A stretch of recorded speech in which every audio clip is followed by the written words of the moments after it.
Hello and welcome to the 9 p.m. news on VOP TV. I am Jerry Oppenheimer. And I am Kayla Abraham. First, the headlines. Peter Obi states Nigerian government's plan to acquire new aircraft for President Tinubu and Shatima unacceptable. We didn't name Abuja's Murtala Mohammed way after showing our federal government's claims. Multi-choice readjusts subscription prices for DSTV GoTV packages. United Arab Emirates to lift visa ban on Nigerians soon. KMO. In business, Nigeria's inflation rises to 33.95% in May 24. In sports, Strand strikes as Slovakia beats Belgium. And now the news in details. We begin the news at 9 with the presidential candidate of the Labour Party in the 2023 election, Peter Obi, decrying moves by the federal government to acquire new jets for President Bola Tinubu and his deputy, Kashim Shettima. VOP News reports that the House of Representatives Committee on National Security and Intelligence on Friday asked the federal government to purchase new aircraft for Tinubu and Shettima. However, citing the current economic hardship bedeviling the nation, Obi said the move demonstrates the government's extreme insensitivity to citizens' struggles. In a series of posts on his official X handle today, Obi noted that with the rise in insecurity, poverty, hunger, and homelessness in the country, the move highlighted the disconnect between the government and the people. The former Anambra governor described the decision as unacceptable, adding that the situation in the country demands a more compassionate use of resources, prioritizing citizens' welfare. Meanwhile, the Nigerian presidency dismissed the New York Times report that criticized the country's economic condition as misleading. Special advisor Bayo Onanuga emphasized that President Bola Tinubu inherited severe economic challenges, including a heavily subsidized fuel and exchange rate system. Onanuga offended the administration's recent reforms, such as ending the fuel subsidy and unifying the exchange rate as necessary measures to stabilize the economy. He highlighted positive economic signs such as a trade surplus and increased investor interest, while stressing ongoing efforts to address inflation and boost agricultural productivity. As a result, the affected countries are dealing with power challenges, though WAPCO assures that they will continue to transport gas from the western region. In an exclusive interview today, June 17th, 2024, with Voice of the People TV, Honorable Ladipo Johnson, the National Publicity Secretary of the New Nigerian People's Party, called for improved policy implementation, transformation, and economic reform amidst the current hardship facing the country. Johnson emphasized that while it is premature to fully assess President Tinubu's administration after a year, there is need for substantial efforts to stabilize the economy. Long enough to properly assess what government has done, but I believe that within a year, one should have a take to know whether the ship of state is sailing in the right direction, and then do a proper assessment midterm, that is 2 years. But be that as it may, I would say that Nigerians as a whole are feeling that government is not working for them. The policies are not working for them.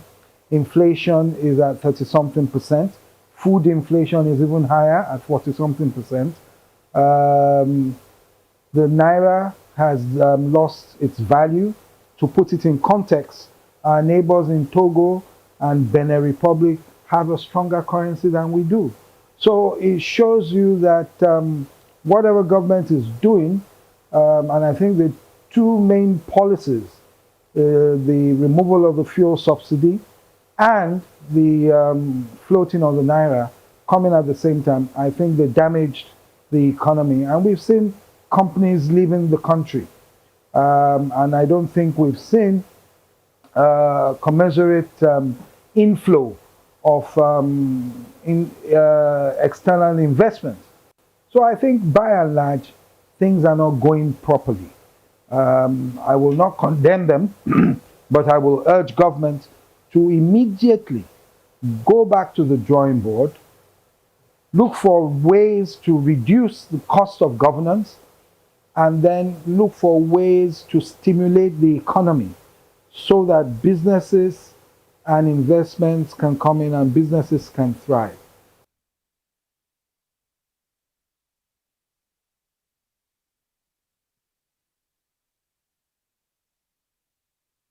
He further urged Nigerians to prioritize voting based on merit rather than religious, tribal, or ethnic sentiment, advocating for greater civic engagement in shaping the nation's future through elections. If you feel that you are being shortchanged, you are not being properly governed or represented by your representatives, either this House of Assembly, reps, Senate, or by the president or governor, then you need to do more. You need to talk to your neighbors. You need to talk to everyone. That is the only way. The safest and easiest way is to bring about change at the ballot box. And then, even after voting, after election results have been announced, you have to ensure that you do what is possible to act as a check on your representative, whether at the federal level or at the state level, to ensure that they keep representing you and that you have to set an agenda for those who are representing. You don't vote based on ethnic or religious criteria, and that is what has led us to the problems we have. Everyone has what they believe in. If you are getting older, you should be concerned about your pension. If you are younger, you should be concerned about the economy, about employment, what have you. Those who are old enough at 18, 19 to vote, look at educational system, the universities and what have you. Politics is about interest, and then we now take the aggregate of interest to push the country forward. So it isn't that one thing is right or one thing is wrong. What might be right during wartime might be wrong during peacetime, the policies that policy-wise. So Nigerians need to understand that government is not doing you a favor. They are there representing you. All right, and of course, that was the NPP man talking about the situation of the economy, talking about Ladipo Johnson. In another development, the former National Vice Chairman, Northwest of the All Progressive Congress, said APC has done badly in meeting its campaign promises. Lukman stated in an interview today that APC's performance on key campaign promises like security, economic stability, and anti-corruption has been poor. The former APC chieftain also said he hoped that the new leadership would depart from the practices of the previous administration under President Buhari. This is coming after Lukman's resignation from the party. Meanwhile, the All Progressives Congress APC in the South-South region has urged President Bola Tinubu to recontest in the 2027 presidential election. The party praised Tinubu for his policies, projects, and programs, maintaining that his policies were targeted at repositioning the country. This was contained in a communique jointly signed by the APC South-South Zonal Executives after a meeting in Calabar Cross River on Sunday. The party reaffirmed its unwavering support for the policies and programs of the Tinubu administration in areas of good governance, economic reforms, national security, and infrastructural development. They also praised the president for his commitment to the Coastal Road project and the commencement of the construction from both ends of the project. The committee disclosed that it has resolved to set up a reconciliation committee in the South-South region to be headed by the coordinator of the South-South Geopolitical Zone, Senator Bassi Otu. In a recent development, the Tripartite Committee on National Minimum Wage has given reasons why the organized labor would have a rethink on the amount it is demanding as minimum wage. VOP TV News report that organized labor is demanding for 250,000 naira as minimum wage per month, but the federal government and organized private sector have offered 62,000 naira per month. Alhaji Guni Aji, the chairman of the committee, said in Abuja on Sunday that the labor should reconsider its stance based on economic considerations and non-monetary incentives which the federal government had so far provided for workers. He listed such incentives to include the 35,000 naira wage award for all treasury-paid federal workers, 100 billion naira for the procurement of gas-fueled buses and conversion to gas kits. Others include the 125 billion naira conditional grant, financial inclusion to small and medium-scale enterprises, and the 25,000 naira each to be shared to 15 million households for 3 months, according to him. The presidency has declared that the 250,000 naira minimum wage demanded by organized labor is unsustainable, warning that the federal government cannot allocate all its resources to meet this demand. The statement follows concerns raised by the Association of Local Governments of Nigeria, ALGAN, over the proposed 62,000 naira wage. VOP TV's Matthew Ogunswada tells us more in this report. Development. The presidency has maintained its stand against the demand from organized labor for a minimum wage of 250,000 naira, deeming it unsustainable.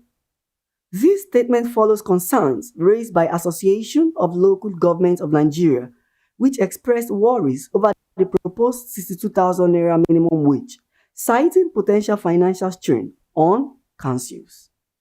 It's worth noting that negotiations between the federal government and organized labor stalled last Tuesday after the government and private sector increased their offer to 62,000 naira, which the labor unions rejected, considering it as insult to Nigerian workers. In an exclusive interview, Bayo Ononuga, special advisor to President Bola Tinubu on information and strategy, stressed that labor must be realistic, affirming that the government cannot allocate all its resources to paying workers who constitute less than 10% of the population. While urging labor to reconsider their stance instead of attempting to shut down the system, Ononuga mentioned that President Tinubu will send the executive bill on the new minimum wage to the National Assembly after the Salah break. As Voice of the People TV, we are on the streets to get people's opinion on these developments. When you look at minimum wage is not for the organized labor alone. It's also for the private sector. That's the question we need to ask ourselves. Can the private sector afford to pay 62,000? A proprietor of secondary school or a primary school in Lagos, can he or she afford to pay 62,000 for its workers? These are the questions we need to ask ourselves. If we are making a demand for something, we should make a demand that it is realizable. So we shouldn't just ask for what the government cannot do. Nigerians should come out majority and stand on, because what is 60,000 compared to an average Nigeria? What is 60,000? Because we go to the market and see what is happening. It's unacceptable by the Nigerians. The poor masses, they are intimidating. It is not it, and we stand against it. Nigerian labor supposed to sit down with government. Are they paying them wages or salary? If it's salary, there's difference between salary and wages. Wages is what to pay casual workers because they work per hour. So somebody can decide to work 2 hours and work 3 hours here and go and rest. You pay him how much? When you talk about salary, how much are they paying them? Their salary per hour, that 32,000 divided is almost 100 and something naira. So paying somebody 62,000 naira at this economic hardship, what do you think that this person will make out of it? Nothing. A bag of rice is how much? So it's not up to that amount they are paying them. So they should sit down and carry Nigerians along. The minimum wage between government and labor, at least the government, they have not tried enough. At least cost of living is too expensive and it's too high. Let them compensate the workers for them to increase their money. At least they can be able to afford cost of living. electricity is very high. So many things is high. You know, the way of living in this country is not easy, which everybody knows. So the government is supposed to have listening ear to listen to the masses, for them to come to our age, for them to assist the masses, so that things will be better. As negotiations towards the national minimum wage continue, the stake remains significant between the federal government and the organized labor. Stay tuned for further updates on this developing story and its impact on Nigeria's economy.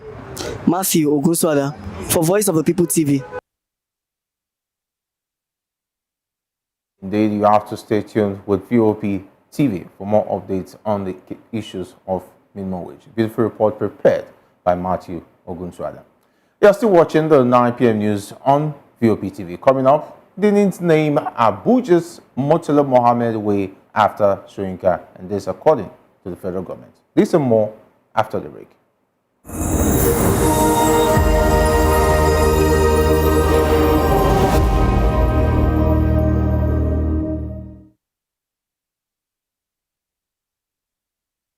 Catch up with the latest topics making the buzz, the stories that tick, the trends.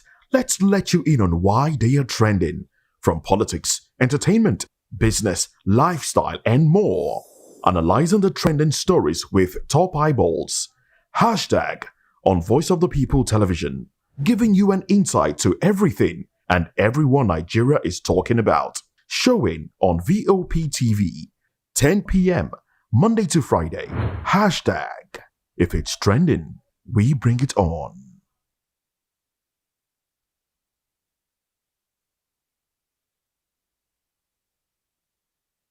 Health is a state of complete physical, mental, and social well-being of an individual.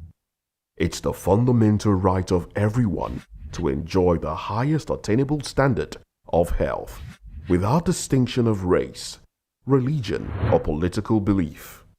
On VOP TV, we bring you Health Check, a show that x-rays different health issues and provides solutions with the help of experts in the medical field.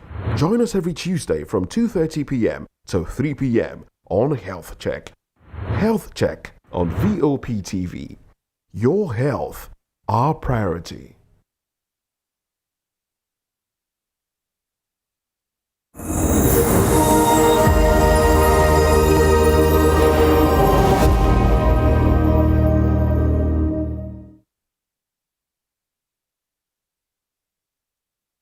Welcome back. The federal government has dismissed rumors making the rounds that the Murtala Mohammed Expressway in Abuja has been named as Wole Soyinka Way. The Minister of Information, Mohammed Idris, disclosed this in a statement today. The minister noted that the Bola Tinubu administration is not considering renaming the road after Soyinka.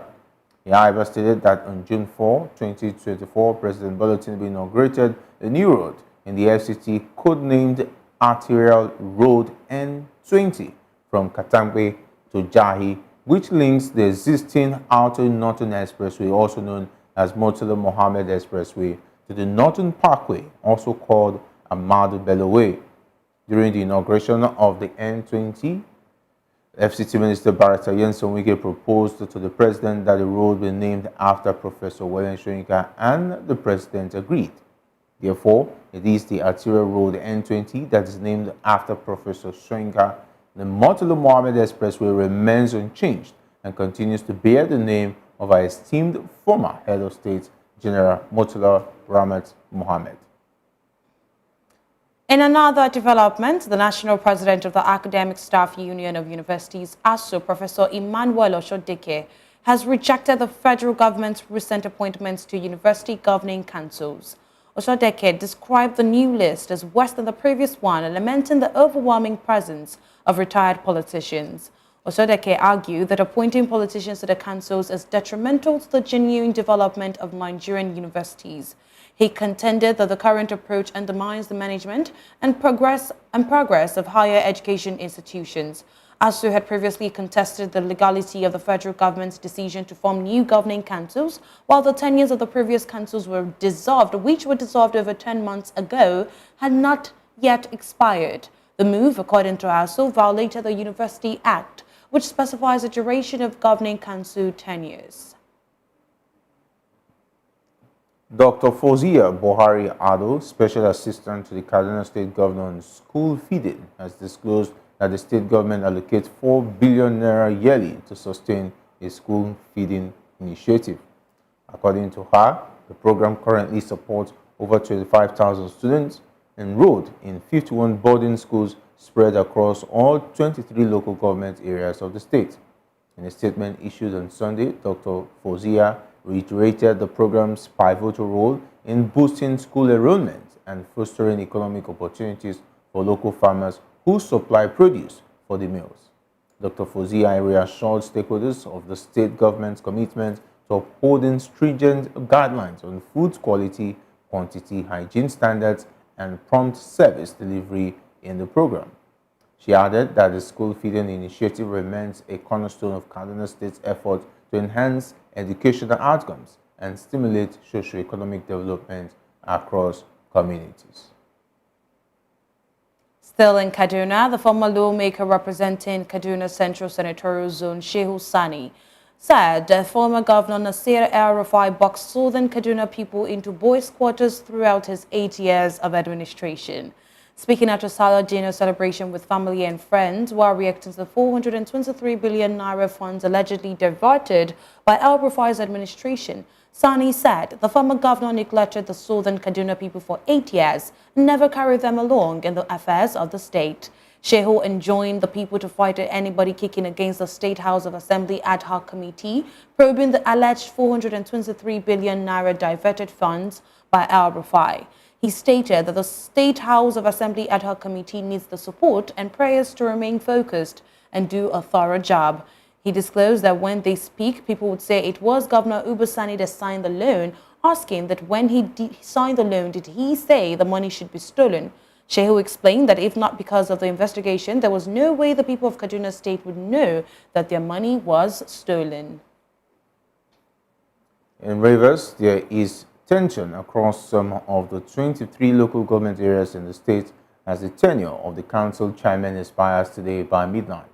The tension was ignited by the decision of the LG chairman in the state under the aegis of the Association of Local Governments of Nigeria to remain in office, cited the Local Government Amendment Law number 2 of the 2024 by the Martin Amawule-led 27 House of Assembly members, extending their tenure by 6 months. The state outgoing chairman, Allwell Ihunda, who is also the chairman of Port Harcourt City Local Government Area, insisted that the law by the House of Assembly empowers them to remain in office. It will be recalled that the law by the lawmakers loyal to the Minister of the Federal Capital Territory, Yenson Wike, empowers the council chairman to remain in office over the alleged failure of Governor Similaye Fubara to conduct local government elections. Only last month, Governor Fubara at an event in Port Harcourt had warned the LG chairman not to do anything that would truncate the peace of the state, saying they have a few days to leave office.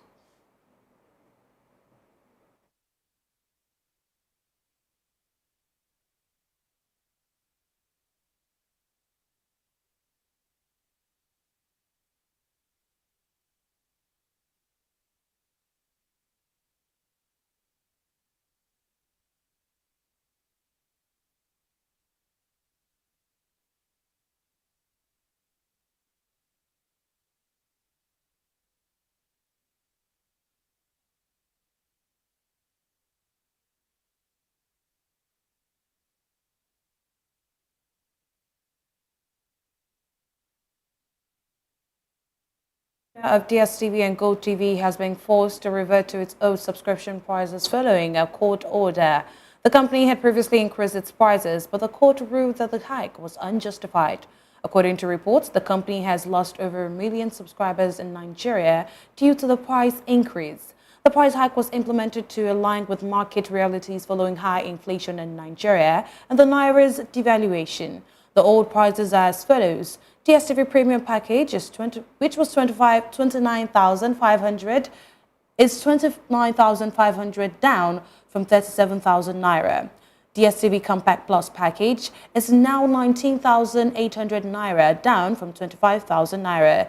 DSTV compact bouquet is now 12,500 naira, down from 15,700 naira. DSTV confirmed package is now 7,400 naira, down from 9,300.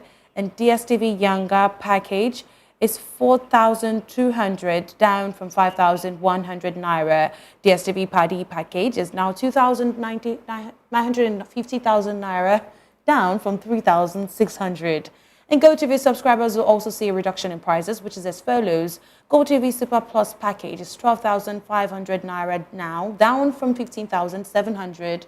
GoTV Super package 7,000 naira 600, down from 9,600 naira. GoTV Max package is 5,000 naira. GoTV Jolly package is now 3,950 naira. And GoTV Ginger package is now 2,700 naira, down from 3,300 naira. It is not clear if MultiChoice will also offer a 3-month subscription as ordered by the court. However, the company has vowed to challenge the court order, saying it does not favor its business model.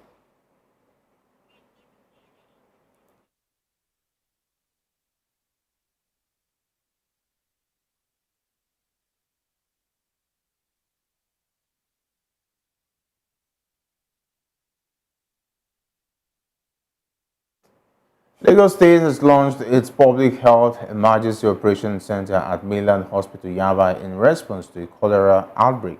The state government confirmed 350 suspected cases across 29 wards, with 17 confirmed cases and 15 deaths. Health Commissioner Professor Akin Abayomi reported that costs are now subsiding in some areas due to interventions, but a margin in others. UNICEF has urged Lagos to enhance water and sanitation facilities to curb the disease and strengthen healthcare systems for better outbreak response. The Nigerian Center for Disease Control has issued a stern warning about the alarming rise in cholera cases nationwide as the rainy season gains momentum. According to their latest report, between January 1st and June 11th, 2024, a staggering 1,141 suspected cases and 65 confirmed cases of cholera have been recorded, resulting in 30 tragic fatalities. These cases have spread across 96 local government areas spanning 30 states. VOP TV's Matthew Gunswado explores preventive measures and provides further insight in this report. Is an acute diarrheal illness caused by infection of the intestine with the bacterium Vibrio cholerae.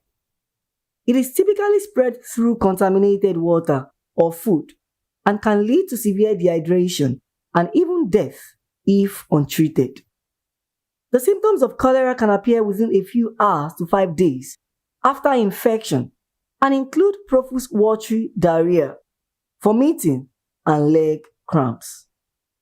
A recent report by the Nigerian Center for Disease Control states that a total of 1,141 suspected cases have been recorded in 2024, while 10 states contributed 90% of the total number.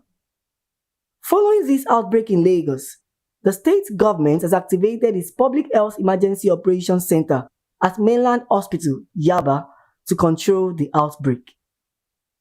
Preventing cholera primarily involves improving sanitation and hygiene practices, such as ensuring access to safe drinking water, proper sewage disposal, and promoting hand washing with soap. Vaccination is also available in some regions at risk populations. Voice of the People TV spoke to residents to ask how they are staying safe during this time. To stay safe from the cholera, I think it has a lot to do with personal hygiene, like washing your hands, trying to keep the environment clean, and eating good food. Yeah, and in as much as we want to eat outside, I think it has a lot to do with trying to ensure that foods we get outside are hygienic. Try to watch out for the environment you eat out from. To be free from cholera, you have to bathe regularly, eat good food, drink clean water, wash your hands always. I've been preventing cholera. For me, I think it's to stay safe by avoiding a group places, and washing your hands regularly, and drinking more of water, like stay hydrated. And when going out to a public place, is going back to the house, I still have to like wash my hand, use nose masks to prevent myself. How I've been maintaining hygiene to prevent cholera is by always washing my hands with soap and water. But if I don't have access to soap and water, I use my sanitizer. Wherever I am going out, I'm always with my sanitizer. Cholera is a preventable and treatable disease, but it requires timely action and community effort. As we continue to monitor this situation closely, we urge everyone to stay informed and remain relevant with appropriate measures given by health authorities. Matthew Ogunswada for Voice of the People TV. All right, and of course, cholera becoming an issue, and of course, we should pay more attention according to the report.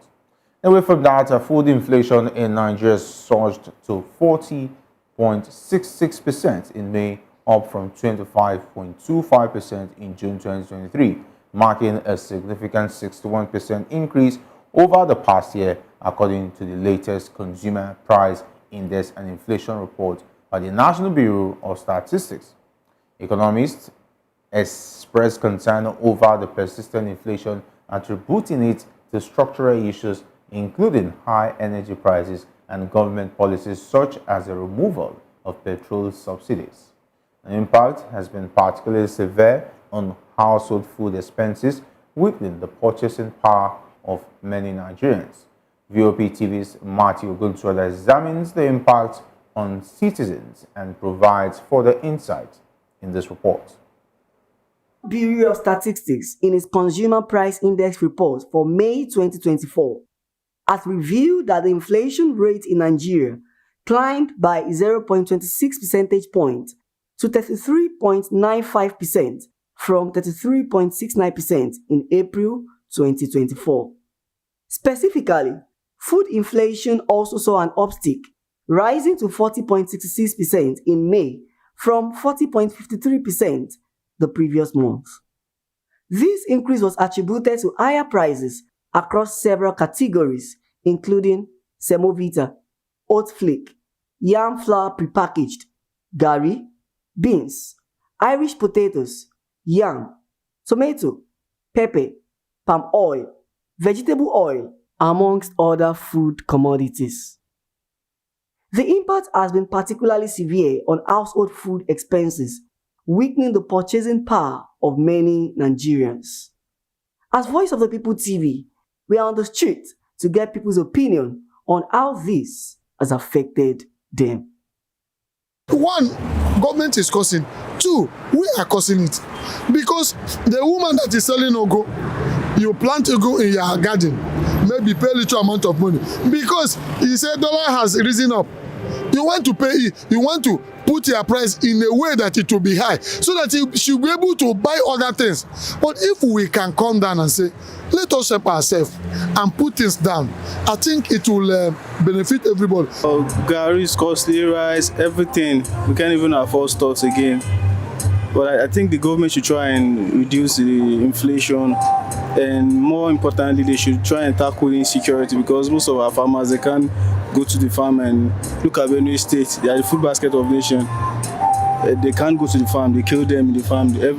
So once there is no food, they'll get expensive. So they should just try and tackle the security challenges first. Looking into the economy, things are very difficult nowadays. And again, looking at the price of things is very high. And again, markets we are selling to the consumer, first of all, these things are very hard. And most of the things that have increased in prices is the flour, because we make puff, and also akara, because also buy beans as well and ororo. So things like that are very expensive and very costly. And again, most of the customer, the consumer, they complain about the certain things that we do say that it's very small and it's not okay for them. So looking into the economies to balance everything, things are very high. The increase we are feeling right now is about the fuel price. When the fuel rises, the food too, everything rise. Even bread we buy 300 is now 600, 700. The beans we are buying 200 naira, you can't eat beans of 200 naira and be filled up. Even rice, this lady you are seeing me at the front of this place now, she sell rice before. Right now she can't be able to sell rice. We are just begging the government right now, they should help us out with all this. If they can decrease the fuel price, everything will go lesser. And everybody in Nigeria will not be hungry every time. As we've heard from many Nigerians, it's clear that the current economic hardship facing many households in the country are intensifying. The surge in food prices, highlighted by the National Bureau of Statistics, underscores the purchasing power across the country. Matthew Ogunswada for Voice of the People TV. And that was a report by VOP TV's correspondent Matthew Ogunswada on food inflation and the citizens decrying the rising cost of food. Over to sports, Slovakia caused the first upset at Euro 2024 as Ivan Schranz fired the underdogs to a 1-0 win against Belgium today. Francesco Calzona's side are 45 spots below third-place Belgium in FIFA's world rankings, but they made a mockery of the supposed quality gap between the teams with a courageous performance in Frankfurt. Calzona, who also served as Napoli's interim boss in the second half of last season, had admitted he would be delighted with a draw. The Italian got more than he could have dreamed of as Schranz left Belgium reeling after ending his 9-game international goal drought. Romelu Lukaku missed a host of chances for Belgium and had a late equalizer controversially disallowed by VAR. Slovakia's unexpected victory blew Group E wide open just hours after Romania beat Ukraine 3-0 in today's other match in that pool.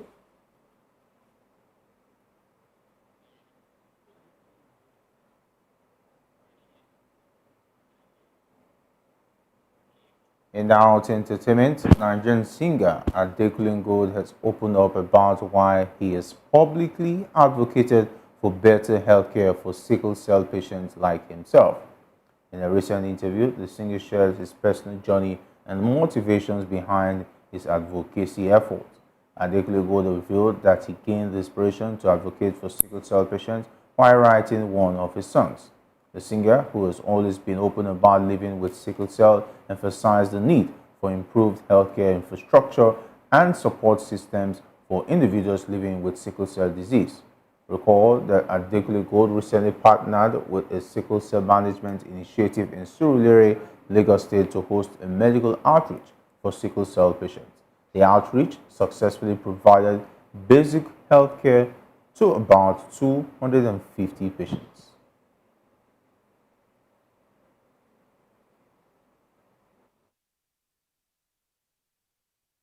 Look at the headlines we read earlier. You heard that Peter Obi claims Nigeria's government's plan to acquire new aircraft for Tinubu Shatima unacceptable. We didn't name Abuja's Murtala Mohammed Way after Shrinka FG. Claims. MultiChoice readjusts subscription prices for DSTV GoTV packages. United Arab Emirates lift visa ban on Nigerians soon. Kayamo. In business, Nigeria's inflation rises to 33.95% in May 2024. And in sports, Schranz strikes as Slovakia beats Belgium.